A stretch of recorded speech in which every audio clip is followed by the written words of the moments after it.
Have some cash to invest?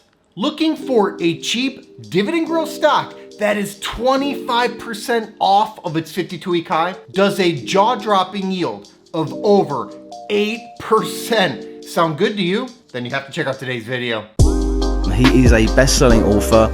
30-year-old Jason Fieber has a plan. This guy retired at only 33 years old. I don't know if I know too many people that have accomplished something like that. He's really kind of a guru when it comes to passive income. Before I get into today's content, please give us a big thumbs up if you find value in our videos. Helps us to get the word out and grow the channel, and I'd really appreciate it. And make sure to stay tuned until the end of the video for a special news announcement. I want to tell you about a high quality stock that pays big, growing, reliable dividends.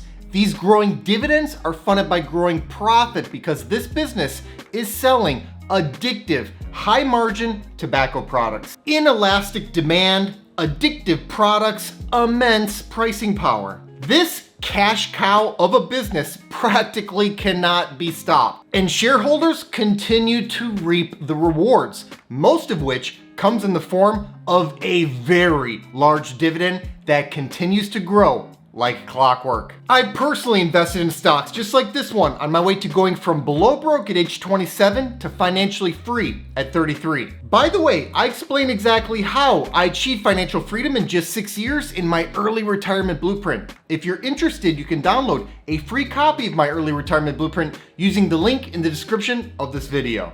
Getting back to the stock I'll tell you about today though, perhaps best of all, it looks undervalued right now. Price is what you pay, but value is what you get. Why is that important? Because buying a dividend growth stock when it's undervalued should provide for a higher yield, greater long-term total return potential, and reduced risk. With this in mind, I want to share with you an opportunity I recently came across in shares of Altria Group Inc., which appear to be trading at a significant discount today. Altria Group Inc., stock ticker MO, is one of the world's largest tobacco companies. It is the largest cigarette manufacturer in the United States. Founded in 1822, Altria is now a $77 billion by market cap tobacco giant that employs 6,000 people. The company operates across the following subsidiaries: Philip Morris USA, US Smokeless Tobacco, John Middleton Co., Helix Innovations, and Philip Morris Capital. Altria also owns key equity investments that include an approximate 10% interest in Anheuser-Busch InBev, a 45% interest in Kronos Group Inc., and a 35% interest in private e-cigarette maker Juul Labs Inc. Despite attempts to diversify the business, U.S. tobacco sales drive almost all of Altria's revenue. The company's fiscal year 2021 revenue breaks down across two primary product categories: smokable products, 88%, oral tobacco products, 10%. Altria is most certainly not trying to be all things to all people. They basically do one thing, but they do it well. That is exemplified through their flagship Marlboro brand. Marlboro commands an estimated 40% share of the market, dominant. In total, Altria controls just over 50% of the US cigarette market, making them the largest domestic player. They have no international cigarette sales. To give you an idea of how important Marlboro is to the company, this single brand accounted for approximately 88% of the company's total cigarette unit sales in 2021. It's important at this juncture to point out the painfully obvious. The cigarette market is in secular decline. There are less smokers today than there were 20 years ago, and we can be confident that there will be less smokers 20 years from now. A shrinking customer pool isn't great for long-term viability, let alone long-term growth. All that said, if there's any market with secular decline you'd want to be in, it's probably this one. Entrenched brands, limited competition, inelastic pricing properties, and an addictive nature of high-margin products end up creating a cash cow. Put another way, if you're going to only do one thing well, you could do worse than cigarettes. Now, Altria's management team has long been regarded as some of the best out there. They see the writing on the wall, and it's their fiduciary duty to ensure that the business remains an ongoing concern. To that end, they've attempted to help quote-unquote future-proof the business by making moves into adjacencies like cannabis through Kronos and e-cigarettes through Juul through equity investments. These moves have thus far been disappointing, with Altria incurring major write-downs regarding its investments in both Kronos and Juul. The investment in Juul has recently become even more disappointing after the US FDA announced that it had officially withdrawn authorization for Juul products. While a court appeal has temporarily allowed Juul products to stay on shelves, this episode only serves as further evidence that Altria is and will remain heavily reliant on a market that is slowly dying. On the other hand, these disappointments have pushed the stock's valuation down to extremely low levels. As a consequence of that, the stock's yield has risen to sky-high levels. Meantime, the company remains highly profitable with good coverage of this very large dividend that continues to grow like clockwork. In point of fact, Altria has increased its dividend for 52 consecutive years. That makes them a dividend king, which refers to dividend growth stocks with 50 or more consecutive years of dividend increases. More than 5 straight decades of ever higher dividends shows an incredible amount of reliability. The 10-year dividend growth rate is 8.4%. That's impressive, especially considering that Altria had already been increasing its dividend for more than 40 consecutive years a decade ago. It's easy to aggressively increase a dividend when a dividend is still young, not so easy to do when you're already decades into it.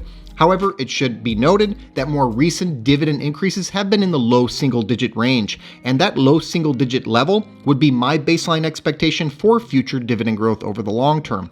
On the flip side, the stock yields a jaw-dropping 8.5%. To put that in perspective, that's more than 5 times higher than the broader market's yield. It's also 210 basis points higher than its own 5-year average.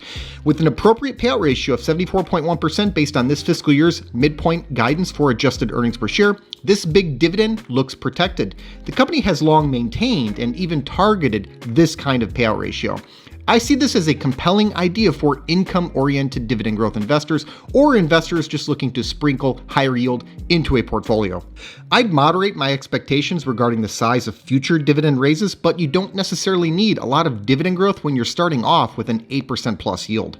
Looking at business growth, Altria increased its revenue from $17.5 billion in fiscal year 2012 to $21.1 billion in fiscal year 2021. That's a compound annual growth rate of 2.1%. That makes sense to me. The fact that they can grow the top line at all when their core industry is in secular decline speaks to the strength of the business model. Meanwhile, earnings per share grew from $2.06 to $4.61 adjusted over this period, which is a compound annual growth rate of 9.4%. It's important to note that I did use adjusted earnings per share for fiscal year 2021, as special items can distort GAAP earnings and result in an inaccurate view of the company's earnings power. A combination of margin expansion and share buybacks have helped to drive excess bottom line growth. Regarding the latter point, the outstanding share count is down by approximately 9% over the last decade. Looking forward, CFRA believes that Altria will compound its earnings per share at an annual rate of 6% over the next 3 years. This forecast seems reasonable. Altria's own Q1 fiscal year 2022 quarterly report guided for 4% to 7% year-over-year growth in adjusted earnings per share for the full fiscal year 2022. CFRA is on the high end of that range, but I see nothing questionable here. We already know that the industry is in secular decline. This is underscored by a 7.5% decrease in domestic cigarette shipment volume for fiscal year 2021. But that doesn't mean that Altria cannot grow, as they've proven out for years. It all hinges around pricing power, which CFRA points out, and I quote, "Although domestic cigarette sales volume will likely contract over the long term, Altria has pricing power as the largest U.S. tobacco manufacturer and given the addictive nature of nicotine products. The tobacco industry boasts the strongest margins of any sub-industry in the consumer staples sector, and Altria's gross margin was 66.3% in 2021, unquote. That's really what it comes down to. It's doing more with less consistently. All that said, I would expect Altria to only deliver low single-digit dividend growth for the foreseeable future. There's simply not a lot of financial flexibility here to do otherwise, and there are still significant risks around certain areas of the business. But when you're locking in an 8.5% yield, you really don't need much dividend growth in order to make sense of the investment. Moving over to the balance sheet, this is the weakest spot of the entire enterprise. There is no long-term debt-to-equity ratio here, as Altria has negative shareholders' equity. Total long-term debt of approximately $27 billion is only moderately concerning to me against a market cap of $77 billion. The interest coverage ratio at over 4 is also only moderately concerning. I'd prefer to see an interest coverage ratio of over 5, but I don't see dire straits here. Profitability is spectacular. Over the last 5 years, the firm has averaged annual net margin of 28.5% and annual return on equity of 116.4%. The balance sheet has juiced ROE, but margins have been outstanding and generally improving. Although the core product suffers from secular decline, it's still one of the most profitable consumer products you could possibly sell. And the business is defended by durable competitive advantages that include brand recognition, pricing power, limited competition, inelastic pricing, scale, addictive products, and huge barriers to entry. Of course, there are risks to consider. Competition, regulation, and litigation are omnipresent risks in every industry. Litigation has long been a huge concern in this industry, as evidenced by the Tobacco Master Settlement Agreement. Regulation cuts both ways. Regulation has effectively made it impossible for new entrants to come to market in the cigarette space, which creates rational pricing and additional pricing power among the firmly entrenched incumbents. However, regulation has also definitely hurt Altria. A prime example of this is the recent decision by the US FDA to withdraw authorization for Juul products. Now, Juul wasn't generating any real cash flow for Altria, and Altria has already written off most of the $12.8 billion they originally invested in Juul, but this disaster hurt the balance sheet and the company's reputation, and it further concentrates them into traditional tobacco products. Another example of regulatory risk revolves around menthol. If the US FDA bans the use of menthol in cigarettes, this could have a material impact on Altria. The company generates an estimated 20% of its sales in the menthol category.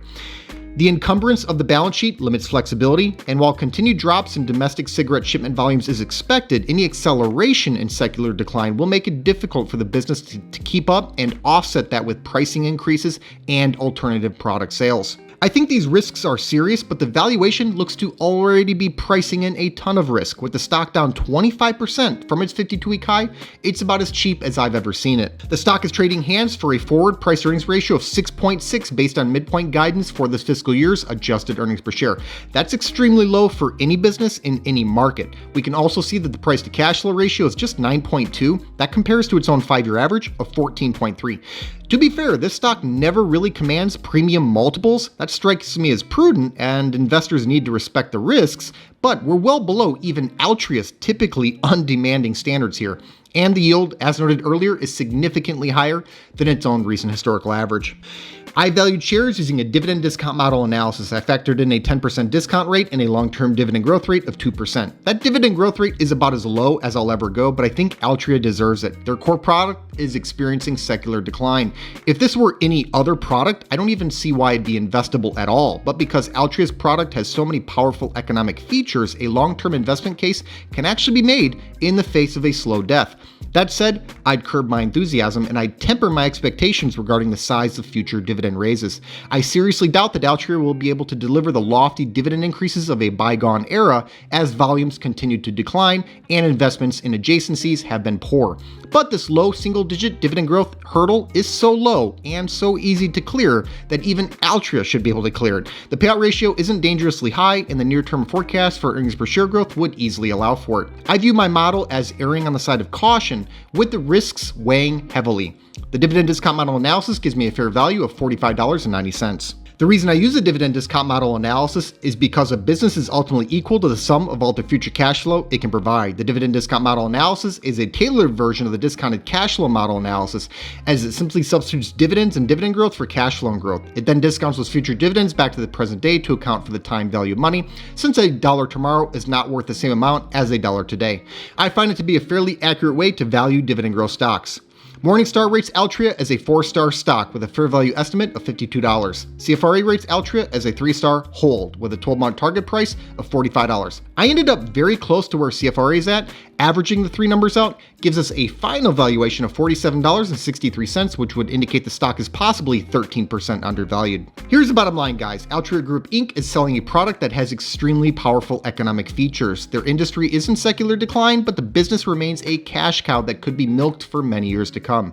With a market-smashing 8.5% yield, inflation-beating dividend growth, a reasonable payout ratio, more than 50 consecutive years of dividend increases, and the potential that shares are 13% undervalued, this dividend growth stock is a compelling long-term investment idea for income-oriented dividend growth investors. And now for a special news announcement. Omnicom Group Inc., stock ticker OMC, just reported a blowout Q2 report for fiscal year 2022 that saw them beat big time on both the top line and the bottom line. Despite the gloom and doom around the ad space, Omnicom still delivered solid year-over-year growth. We've covered this business a number of times on the channel. The stock, which still looks cheap, offers a nice 4% yield. Don't forget about Omnicom. Thanks so much for watching. I hope you enjoyed today's video. Give us a like if you did, and let us know in the comments what you think about this stock. Please make sure to subscribe to the channel and ring that notification bell so you don't miss out on new content.